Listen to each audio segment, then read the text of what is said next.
여호와께서 또 모세에게 말씀하여 이르시되 이스라엘 자손에게 말하여 그들에게 이르라. 너희가 요단강을 건너 가나안 땅에 들어가거든 너희를 위하여 성읍을 도피성으로 정하여 부지 중에 살인한 자가 그리로 피하게 하라.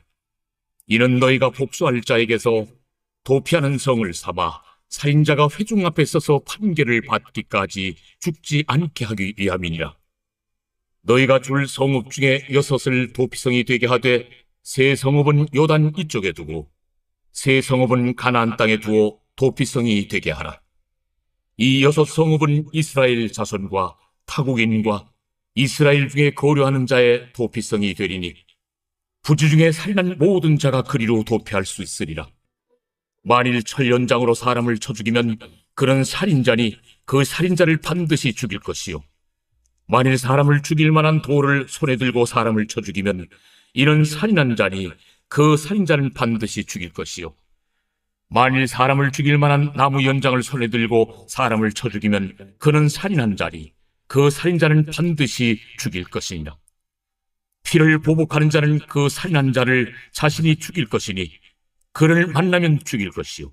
만일 미워하는 까닭에 밀쳐 죽이거나 기회를 엿보아 무엇을 던져 죽이거나 아귀를 가지고 손으로 쳐 죽이면 그 친자는 반드시 죽일 것이니 이는 살인하였음이라.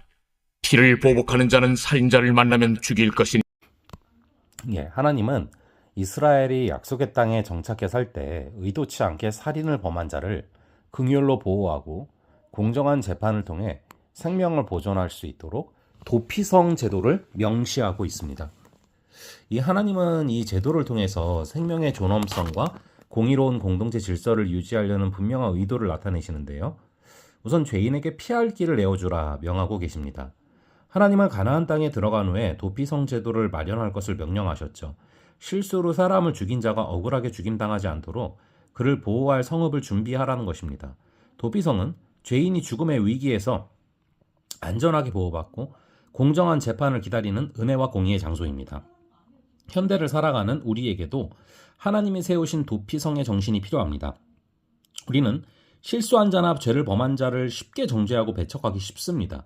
그러나 하나님이 도피성을 통해 보여주신 원리와 같이 억울하게 오해받거나 아니면 연약하여 실수한 이들을 판단하기보다는 품고 보호하여 그들이 회복될 기회를 주는 공동체가 되어야 합니다. 우리 하나님은 공의로우시지만 동시에 자비로우신 분이다라는 것을 기억하시고 그 하나님의 성품을 따라 타인을 품는 사랑을 실천해야 되는 것이죠. 한편 하나님은 이 요단강을 중심으로 왼쪽과 오른쪽에 각각 3군데의 도피성을 두라고 명하십니다. 도피성 접근이 용이하도록 배려하신 것이죠.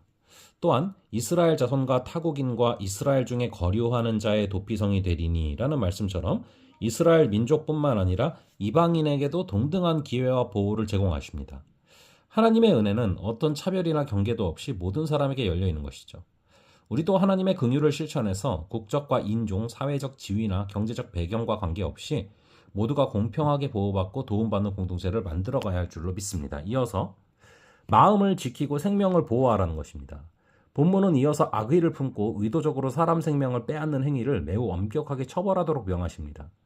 이것은 생명의 존엄성과 인간의 가치를 고의로 훼손한 자에게는 도피성의 보호가 허용되지 않는다는 하나님의 분명한 메시지죠. 오늘날 특정 집단을 혐오하고 생명을 경시하는 현상이 점점 만연해지고 있습니다. 우리는 하나님의 말씀을 따라 악한 행동에 대해서는 엄격한 기준을 갖고 분명히 대처해야 합니다.